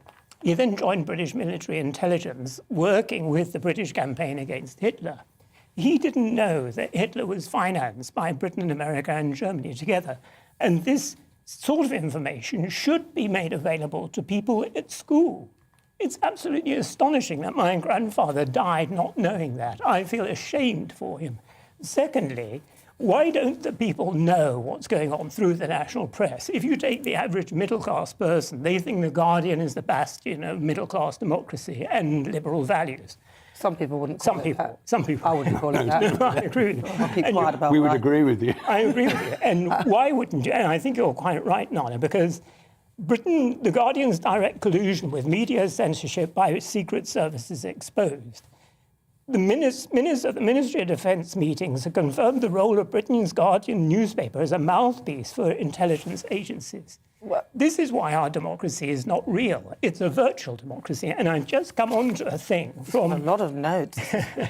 We're going to stop with... Sorry, Lembit. I want to make an offer. It's only come to me now. This other project which I'm involved in, which bans party politics. We can't do it online, sorry, on air, but I'd like to talk to you about this and share with you what we're trying to do in this Guardian, see if the model we're discussing can work. If it can't, then what you're doing is hopeless. But if it can, you could come back in a few months' time and share what you think. I would love to do that, but can I say there's never hopelessness? Okay. Never hopelessness. If I'd like to talk about the spirit of Dunkirk. 'Cause very briefly. The spirit of Dunkirk, that was a remarkable British feat of ingenuity and people standing together, working together, because they were not going to be dominated. And you feel that GB Unites could offer that for people to understand and sort of a collective spirit like the spirit of Dunkirk? We believe that we can get the numbers. Politics is a numbers game. The current Conservative Party got in with 14 million. Yeah. 27 million people voted. What we really want to do is be a bellwether for what people... I mean, it's interesting. What they really want in democracy. You know what? There are a lot of people, they think they know what they want, and then you start talking to them, and they want so much, and then they don't know what they want. So I wish you all the best, but it sounds a fabulous thing. That's GB Unite, Michael Donovan, and also Nicholas Martin. Thank you so much for joining me on Friday Focus. Right, so coming up is the Great British Debate this hour. I'm asking, should people on universal credit have to take a job? Under new government plans, job seekers will have to widen their job search outside of their chosen field or face benefit sanctions. First, though, it's the weather. Hello, we've got some stormy weather to come across the northern half of the UK this weekend. A very windy picture through Saturday. Some spells of rain to come at times too, with the quietest of the weather towards the south. That's because this area of high pressure is sliding away. We've got an area of low pressure been named Storm Malik by the Danish Met Service, giving some very strong winds. But yet another system then piling in for Sunday. A lot of cloud in the sky overnight tonight. Temperatures, if anything, rising a little bit through the night with all that cloud around. But it's across western Scotland where we'll see the rain piling in, turning heavy and persistent. We could see up to 80 millimetres of rain here with some strengthening winds towards the end of the night. But look at our temperatures, 7 to 10 degrees Celsius. So those winds will be very strong through the morning, widely 50 to 60 mile an hour gusts, potentially 70 to 80 miles an hour. The Met Office have issued an amber warning for northeastern parts of Scotland, where we could see some damaging gusts of wind to come through the day. And it remains windy through much of the day. Even further south, the winds will start to pick up, staying quite cloudy across the far south of the UK, but elsewhere brightening skies, a few showers pushing their way through, and cooler weather with the blustery conditions. Now, the worst of the winds will ease through Saturday evening, pulling out into the North Sea. With that ridge of high pressure building in, then we'll see the skies clearing, the winds easing down, and a touch of frost is likely as we start the day on Sunday. Temperatures in rural spots getting close to freezing. But you can already see out towards the west this next system starting to push its way in. That'll start to increase the cloud across the sky, so a hazy sunny start, but quickly turning quite cloudy. And I think as we go into the afternoon on Sunday, we will see that wet weather pushing in across Scotland. Notice it bumping into the colder air, could give some hill snow as well. And later on, we will see those winds turn very strong once again, where warnings remain in place for Sunday. We'll keep you updated with the latest. Bye-bye. Join me, Gloria De Piero, Monday to Thursday at noon for The Briefing. We go to the parts of Parliament that you won't see elsewhere. Plus, there's exclusive interviews with MPs from all parties. But quite often, they paper over the real truth. Why does a working class lad like you join the Tories? That's a good question. Don't miss it, Monday to Thursdays at noon on GB News.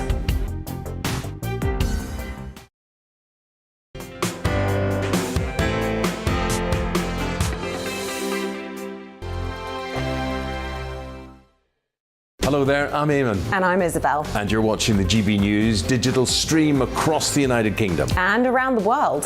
If you're here in the UK, you can also watch us on your TV screen. GB News is Freeview channel 236. On Sky, we're channel 515. 626 on Virgin Media. Just remember, you might need to retune your TV to watch the channel. Yeah, and if you are doing that, find out more about retuning by going to gbnews.uk. Join my show Farage, 7 p.m. till 8 p.m. Monday through Thursday. And there you will get opinion, analysis, debate, and I'll cover stories that nobody else dares to touch. And then for the last 15 minutes, talking pints. We're over a drink. We have a civilized conversation with someone. We very often disagree, but we do it in a grown-up way. Come and join me on Farage.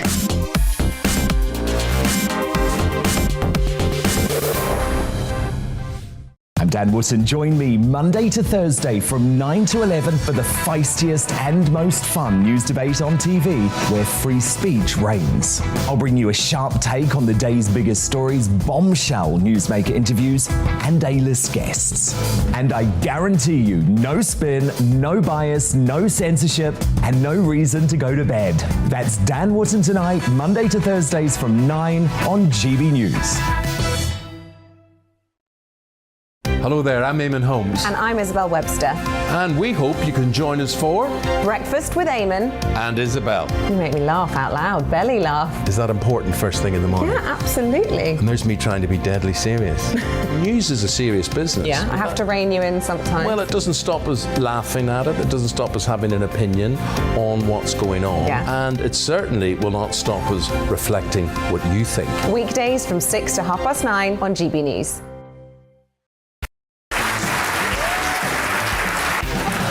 My name is Andrew Doyle. Join me every Sunday evening at 7 p.m. for Free Speech Nation. This is a show where we address current affairs and news stories of the week with the help of two wonderful comedian panellists. I brought in comics because I want to give it a lighter edge, and also they work for less. See you there.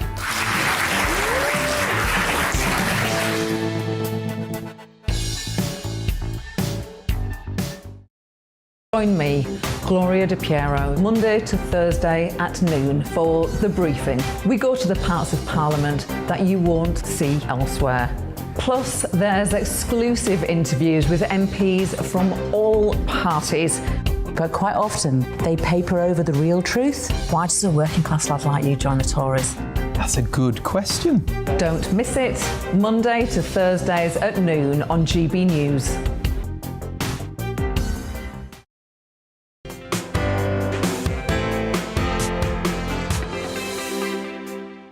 Hello and welcome. This is GB News on TV and on digital radio. It's coming up to 24 minutes after 5 o'clock. I'm Nana Akua. Now it's time for the Great British Debate this hour. I'm asking, should people on universal credit have to take any job? Now, under new government plans, job seekers will have to search outside of their chosen field if they haven't found a new role after 4 weeks or face benefit sanctions. There are around about 1.2 million jobs up for grabs. That's nearly 60% higher than before the pandemic. So should people on universal credit take any job? Right, I'm joined by Tony Wilson, who's the director of the Institute for Employment Studies. Tony, thank you for joining me. Do you think that this is actually a very good move?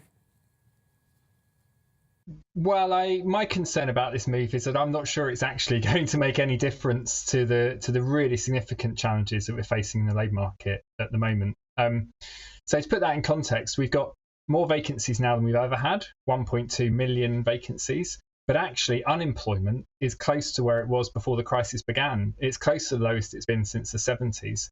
And this measure announced yesterday was particularly focusing on people who are short-term unemployed. The short-term unemployment is actually the lowest now that it's ever been. So the bigger challenge we've got is a lot of people have left the labour market completely. We think there's about 1 million people who've left the labour market entirely. Many of them are over 50. Many of them aren't looking for work. So, quite apart from how we get people, how we tighten the benefit conditions, we need to bring people back into the labour market, get people back into work, looking for work. But Tony, if you think back, because I mean, you're obviously a very young man yourself there. If you think back to your first sort of foray into the employment market, weren't you prepared to do most things and most different jobs, as I was? Is there not sort of a generation and a behaviour from many, especially some of the newer generations and Generation Zs, who sort of don't want to take the job because it's not what they want to do? I think I heard you earlier, Nana, saying about selling knives as a first job. Yes. I think back to my I feel like I'm getting on a bit now. It's 25 years ago when I sort of first entered the labour market, and I think I had about 13 part-time jobs, temporary jobs usually, between the age of about 16 and 22 when I got my first proper job, as it were. And that was quite common back then. So about 40%, when I was a student, about 40% of young people, young students, held down jobs as well. Now it's only about 30%. That's a really big difference. That difference alone is about 300,000 fewer people in the labour pool than there were back then. I think, is there a generational shift? Are young people less willing to work? Do they want to work less? I'm not so sure, actually. I think youth unemployment is very low now. Participation in education is very high for young people. They're staying in education more. I think part of the problem is actually we tend to look down now on young people working while they're studying. They're expected to focus on their studies.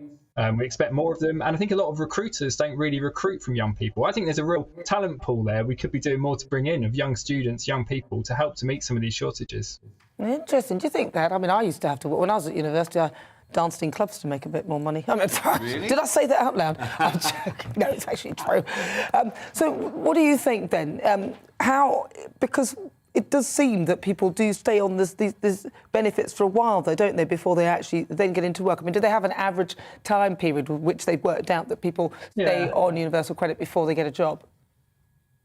Yeah, so unfortunately, the government doesn't really publish much data on that. They used to, but when universal credit was introduced, a lot of the data, a lot of the data we used to get, we don't really get anymore. I mean, I think there is, you're right. I think what you're saying earlier is getting to an important point. When should we say to people, you're receiving benefit, you're able to look for work, you're available to take up work. So we think you should just take that job. You should take any job. If there's a job there, you should take it. Now, I would say every country in the world has rules which say that for a while, if you've worked in a previous occupation, you can restrict your job search to that occupation. And that makes sense. If I'm a professional and I lose my job, it does make sense for me to try to find a similar job because I'll earn more money, I'll stay in that job longer, I'll be more productive, than to just say I should just go and take any job. But there will also be times when taking that job as a stepping stone or to make up the difference while you wait for the better job could be the right thing to do. So it is a fine balance. I would say, even the United States, which doesn't have the best reputation for these things, allows people to restrict their job search for much longer than we do. So we've already got quite tight rules on this. I think, I don't know. I think, to be honest, this is, as I say, I think this is unlikely to make a massive difference. I don't have a problem with expecting people to apply for jobs, to look for work and to take up work, and that they risk losing their benefits if they don't. But I think the most important thing, what employers want as well, is to get the right person for the job. So I'd like to think our employment services could focus on helping people find the right job for them, rather than just saying you just got to take any job going. We can do both. We can help people get jobs and also help people get good jobs, I think. But perhaps we need to shift the mindset of some, because it's almost like I have a given right to get this credit. I can have it for as long as I like. And whilst I do respect that people will need support, it can't be that people just will stay on that forever and it's more beneficial. Listen, thank you so much for talking to us. It's been good to talk to you. That's Tony Wilson. He's the Director for the Institute of Employment Studies. Thank you. This is GB News. Let's have a quick look at what you've been saying about this. Jed says, I believe if you take unemployment benefit, you should do 2 days a week volunteering for the community that you live in. I like that idea. Kirsty says people should be made to work in other fields unless prohibited for medical reasons. Justin has said it is a great idea in theory, but employers will abuse it, forcing people to work for very little. protections would need to be in place? Well, keep all of those thoughts coming and your views. This is GB News on TV and digital radio. I'm Nana Akua. Joining me today, my panellists, Lembe Opik and also Claire Pearsall. Coming up, we'll continue our Great British debate. I'm asking, should people on universal credit have to take any job? You'll hear the thoughts of my panel, and of course, we'll hear your thoughts as well. We'll also talk about the latest hint former US President Donald Trump made about his plans to rerun for the election in 2024. But first, let's get the latest news headlines.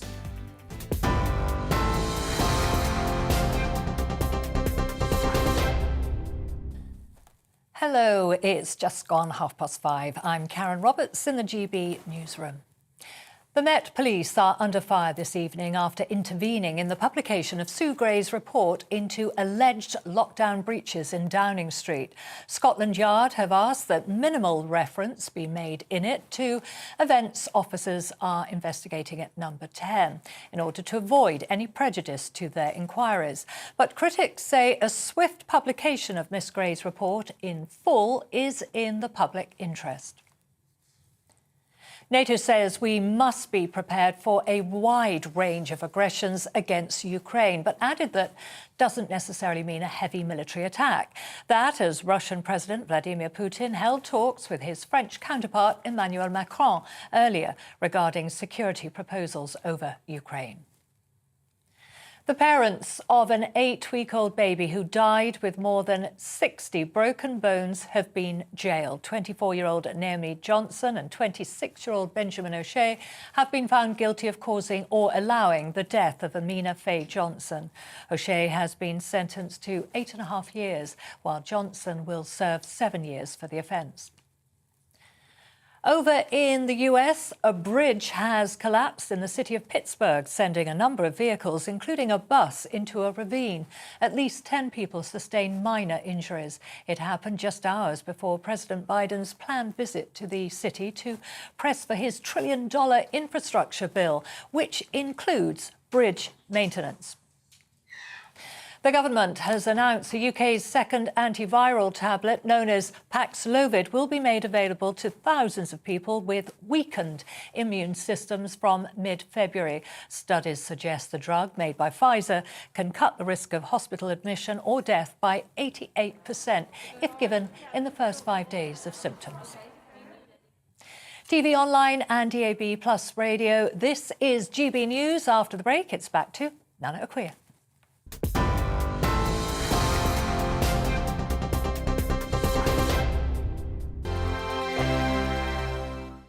Hello there, I'm Eamon. And I'm Isabel. And you're watching the GB News digital stream across the United Kingdom. And around the world.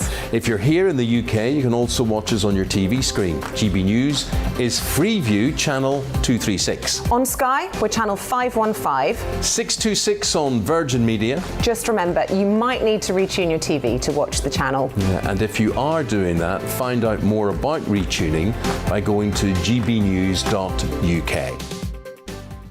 Join my show Farage, 7 p.m. till 8 p.m. Monday through Thursday. And there you will get opinion, analysis, debate, and I'll cover stories that nobody else dares to touch. And then for the last 15 minutes, talking pints. We're over a drink. We have a civilized conversation with someone. We very often disagree, but we do it in a grown-up way. Come and join me on Farage.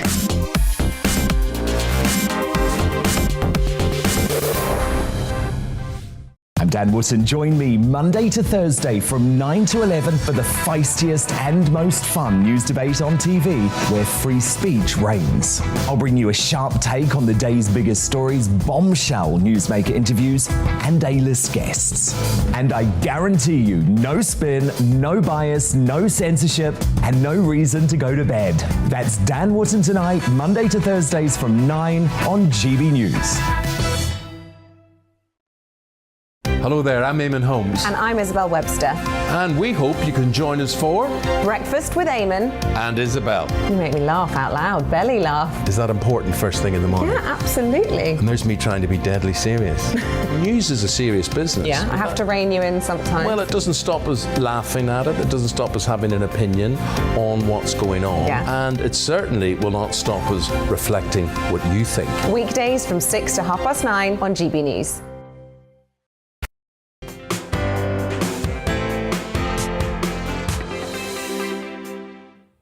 It's 5:35. This is GB News on TV and on digital radio. I'm Nana Akua.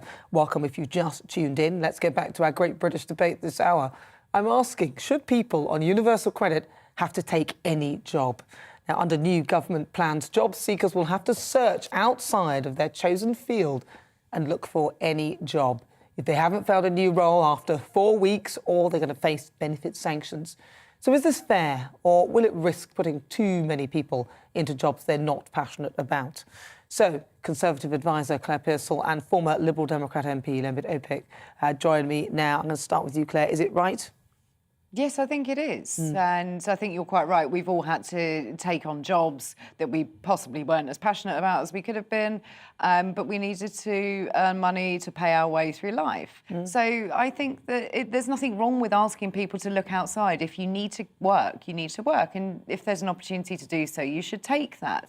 What I do have a problem with is if you're looking at lone parents, somebody with disabilities, what support are you going to put in place? We all here have children. We know that childcare costs are enormous, and you can't always get those at short term and at short notice. So I think we need to be a little bit flexible. We need to think better how we support those people. Somebody with a disability needs to be dealt with in a completely different way from somebody who's in their 40s and 50s and is able-bodied. So we need to look at the individual. However, you shouldn't be able to turn down a job if you're long-term unemployed just because you don't like it. Because I know people who have been, one person in particular who's long-term unemployed for a long time and got loads of home improvements done on the benefit system. It just simply wasn't worth their while going out and doing a job at all. They had obviously all their prescriptions paid for, benefit, didn't have to pay the council tax. So I can understand why people want to stay on this, because then the real world hits you when you start working, even if it's not what you want to do. But I have PTSD over those knives. I do. I used to, it was knives, selling knives in a shop. But I was like, there, I'll come and get me knives. Oh, I've got 4 over here. What about this? Not like that. And somebody actually came to me and went, you're wasted doing this. And I thought, but you it have wasn't bills so long to pay. ago, people. No, go on, Lembit. Not sure what to say to that. OK, how about this one? I want to be a lighthouse keeper. Give me a job or give me the benefits. Or alternatively, make me get another job until the unlikely event occurs that a lighthouse job comes up. And what about little Angelina, age 4? In 14 years' time, she can go and say, I'm like my dad. I want to be a lighthouse keeper. You can have generation after generation just creating an impossible situation. Now, let's be honest. At the end of the day, if you go to the benefits office and you get your interview, they're not stupid people. They'll make a judgment. And if you look like you genuinely want to get work, they'll cut some slack. This is not a binary, not one situation. No, because you can't do that. But I mean, that's because the real world. Well, there'll be criteria that you need to meet in order to. It can't be, oh, well, you seem like a nice person. No. You might just be a good actor. I was going to say, I mean, what does cutting some slack mean? Why should you do that? Why should it be any different? Because if you want to go and work in a certain area, well, that's fine. You can keep looking for jobs in that area. It doesn't mean that you can't go and work behind a bar, in a reception, work at the council offices. It doesn't mean that you can't do those This things. actually happened to me in 1987. I was technically unemployed. I was doing some voluntary work. I had to go in for my interview. I'd done the research. I showed what I was doing in terms of looking for work. They said, OK, we trust you. In 1980, about like 4 months later, I got a job with Procter & Gamble, as it happens. So they made a judgment that I was actually serious about trying to get work, and I got work.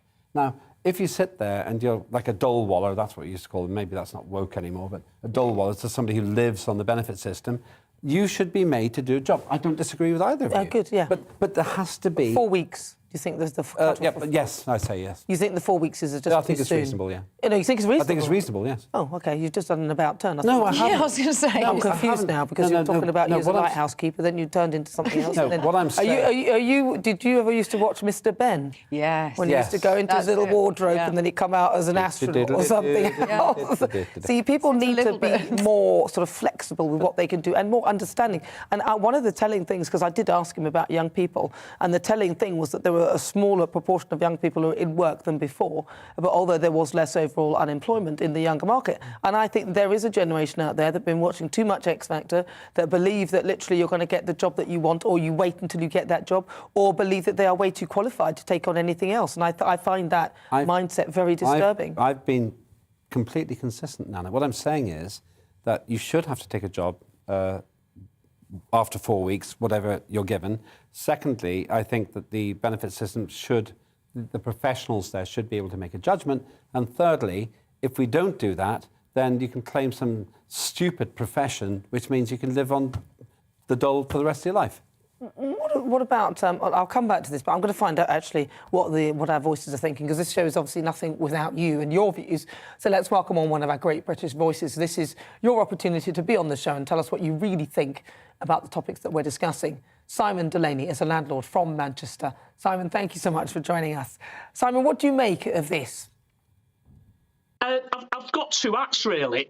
Forget about me being a business owner, just being a member of the public, just a normal guy who has a normal job. These people need to get a job. That was, I left school and we had to get a job. I went on Youth Opportunities and earned £27 a week. Wasn't really the job that I wanted to do, but we were, that's what we had to do. And then I moved on and ended up being, a bit of an entrepreneur myself. But if I then I'm a business owner, I have people working for me. I don't want people working for me who don't want to be there. And that's the worry that I would have. Somebody will come for the interview. I'm not aware that job seekers have told them, or Universal Credit have said to them, you've got to go and get this job because that's how it is. And I've got then somebody within my business who doesn't want to be there. So, yeah, it helps short term, but 6 months down the line, am I going to be stuck with this person? Maybe they need to put more in place, a bit of common sense, and maybe give them some training and some help and assistance to help them do a job that they wouldn't normally do. Simon, thank you for that. That's a good perspective. I hadn't even thought about that. That's Simon Delaney. He's a great British voice and a landlord. Thank you. You heard what Simon said. He made a very valid point there, Claire. I mean, he's, if even though we've forced this person to go and do this job and they're not going to get the benefits if they don't, they won't want to do that job. Yeah, no, I think he does make a really valid point, and I hadn't necessarily considered it from that side. But does that not show that we have to slightly change the attitudes of the people who are seeking employment? I had to take on extra work when I was a lone parent. So after my divorce, before I got remarried, spent a number of years being a lone parent and had my job in the House of Commons. I'm a local councillor. I also took on bar work and theatre work at my local theatre, because I couldn't afford to live otherwise. Unfortunately, at that time, my ex-husband had been made redundant and wasn't paying the child maintenance. So I was in a really tough position, and it was really hard work, and it's not an area that I've worked in before.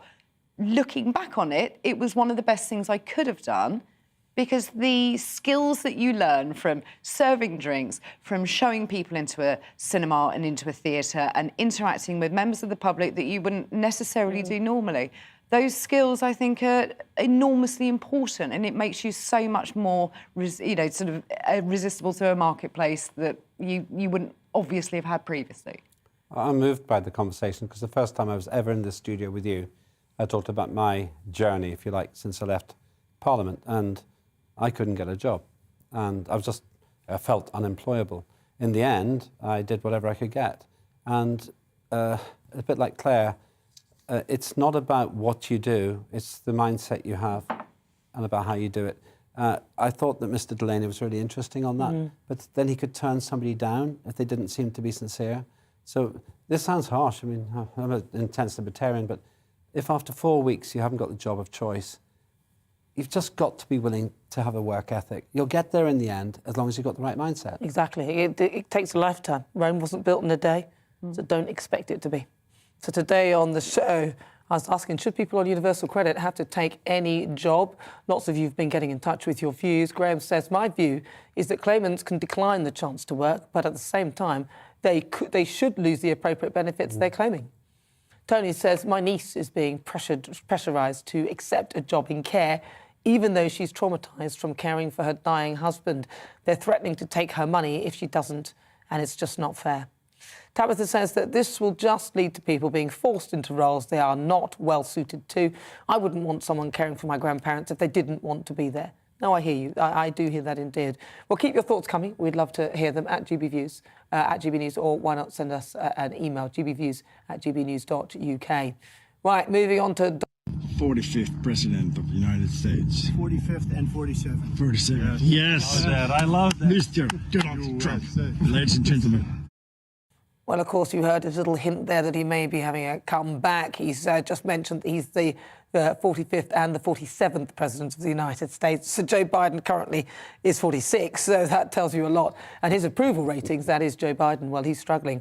Could Trump be on the comeback trail? Let's speak to the national politics reporter at BuzzFeed News, Kadir Goba. She joins me from Washington, D.C. Kadir, thank you so much. Now, let's talk Trump. No, he hasn't formally confirmed that he's actually going to run in 2024, but what do you think his chances are of him actually making a bid for the White House? So he hasn't been clear about whether he will run again, but he's hinted on several occasions. This isn't the first time. I think he told Hannity that he wouldn't, the only thing that would stop him from running would be a health issue. So he's kind of toyed with this. And I think this is an intentional strategy coming from the former president of the United States. He's getting us warmed up, isn't he? He's letting us know that he's going to... Oh, well, it'll be most entertaining if he does. No, because I've kind of missed his... I've kind of missed him a little bit, to be honest. I mean, Joe Biden's pretty boring. And his ratings, well, they're very poor, especially at the midterms. Are these just the blues, or is this a sign of a deeper problem?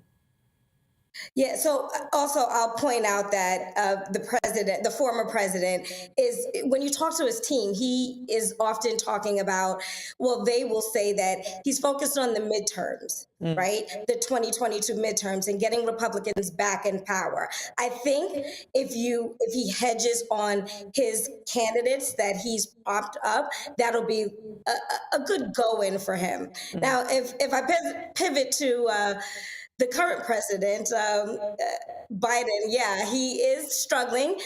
He's struggling with ratings, and Republicans who are gearing up to take the Congress they're honing in on some of his pitfalls that has experienced in the first year.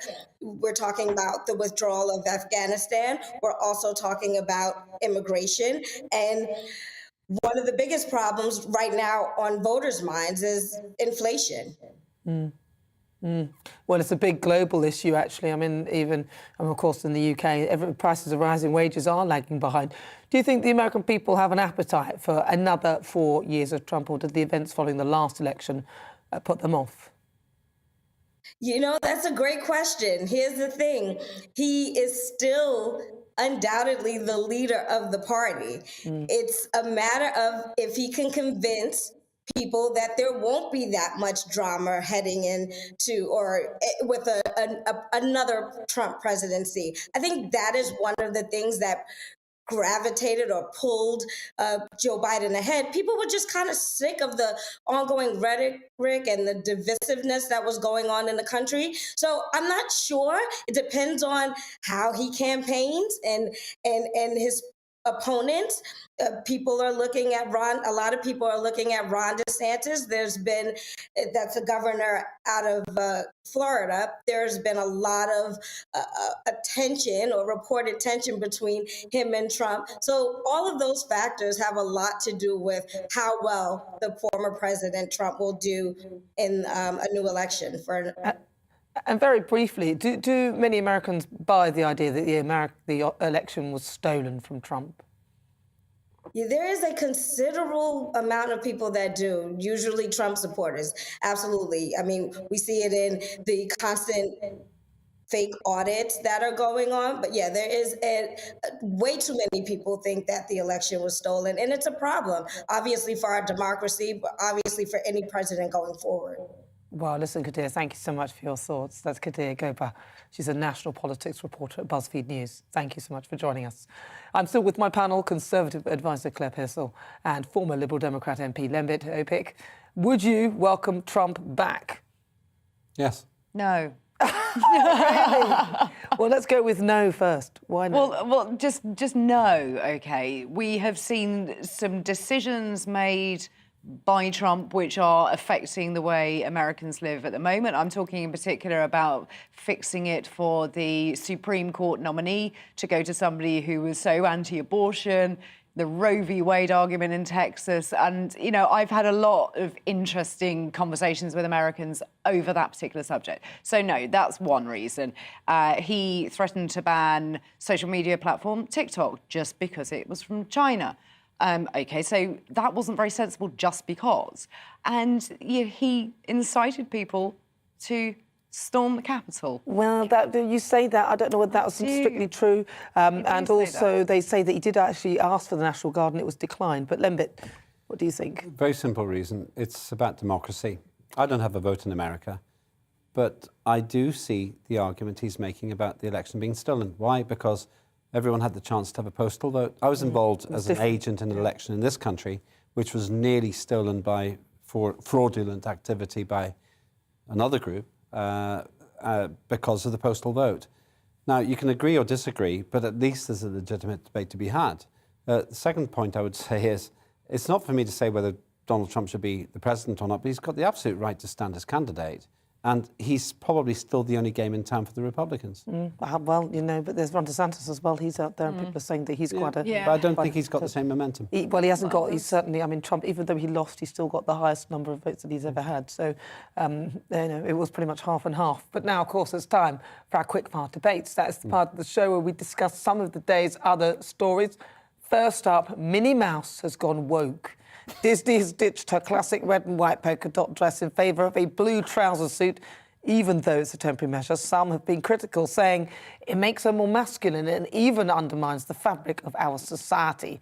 So, panel, do you like Minnie's look? No. No. Why have they done this? I don't know. It looks like a pair of pyjamas, to be honest, or a bit of a sort of Hillary Clinton pantsuit going on. They're ruining all the good stuff. If Angelina wore that, that'd be fun. But she isn't yet a national symbol. So Angelina is your daughter? My 4-year-old daughter. She'd probably love the look. But let's just recognise we're messing with a character. It's a cartoon character. Let's not exactly. Let's make just keep more this of in this than we perspective. absolutely have to. I mean, well, it's only temporary, but I mean, I can remember we went to Disney World because we used to live in America. We went to Disney World in Florida, and these Mickey Mouse things were dressed up, Mickey Mouse and Minnie. And the thing is, when you have them as cartoons, they're so cute. But in Florida, they're like 7 foot. And my little brother went, ah! Well, Angelina's nickname is called Minnie, and basically, if I was forcing her to be woke, number one, she probably wouldn't really understand what it means, and number two, what's the point? I know. It's Minnie Mouse. They need to stop doing that because they're projecting what this means, and children do not have any Absolutely. There's no premeditated ideas with children when they see that. It's adults. Adults need to stop doing that. Right, Barnet Castle in County Durham say that a 20% increase in visitors from 2019 to 2021. Do you think it's got something to do with testing of eyes? It might, yes, perhaps. His infamous trip, and of course during that first lockdown. So have you ever visited somewhere just because you heard about it in the news? You ever visited anywhere you've heard about just because you heard about it? I think I've been to some places that I've seen on the local news just to have a look. And, in Kent, we have sort of many places along the A2, and you hear about these little villages that maybe there was a big sort of bank robbery or heist or something like that. So, yeah, I mean, I may well just drive through just to have a look, purely out of interest. It's a disappointment, isn't it, when you get there? Well, I got a job on the basis of something else on the news, Houses of Parliament, and you're right, it was a disappointment.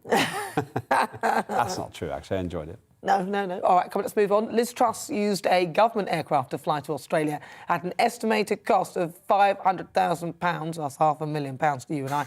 Rather than taking a regular flight, the Foreign Secretary supposedly declined to fly business class in a journey which was described by Deputy Labour leader Angela Rayner as a ridiculous waste of taxpayers' money. Well, she might say that, but let's not forget about your affair, Angela. I certainly haven't, even though, thankfully for you, there's Partygate going on. Right.